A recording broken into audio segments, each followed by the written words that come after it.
ஒரு படத்துல நீங்க பார்த்திருப்பீங்க, ஒரு நகைச்சுவை காட்சி. கவுண்டமணி ஒரு இளநீ கடை வச்சிருப்பாரு. எதிர்க்கவே செந்திலும் ஒரு இளநீ கடை போட நினைப்பாரு.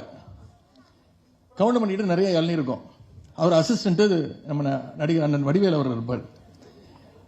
எதிர்கடையில் போட்டிருக்கக்கூடிய திரு செந்தில் அவர்களுக்கும் வடிவேலுக்கும் ஒரு அண்டர்ஸ்டாண்டிங் வந்துடும். என்ன பண்ணுவாரு, ஒவ்வொரு இளநியா கயிறு கட்டி எதிர்த்த கடைக்கு அமுச்சு விட்டுருவாரு. அவர் பெரிய கடைக்காரர் ஆயிடுவார். இன்னைக்கு அந்த வேலையை இந்த தாவேக அரசு செஞ்சிட்டு இருக்கு.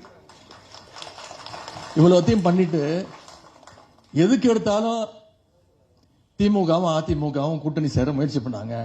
டெய்லி காலையில் எந்திரிச்சோன்னே இதுதான் அவங்களுக்கு டயலாக். அது மட்டும் இல்லை, இன்னைக்கு அவங்க ஆட்சியை கவிழ்க்க நாம முயற்சி பண்ணிட்டு இருக்கிறோம். இவங்க ஆட்சி நடக்கிற லட்சணத்தை பார்த்தா நாமெல்லாம் ஒன்றும் செய்ய தேவையே இல்லை. மக்களே தினமும் நிச்சயம் ஒரு நாள் விரைவில் கவுத்து விட்டுருவாங்க. எவ்வளவு நாள் தாங்கிக்க முடியும்?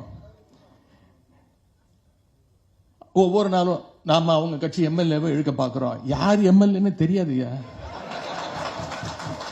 அவர் எப்படி இழுக்க முடியும்? ஆனா உண்மை என்ன நடந்துகிட்டு இருக்கு?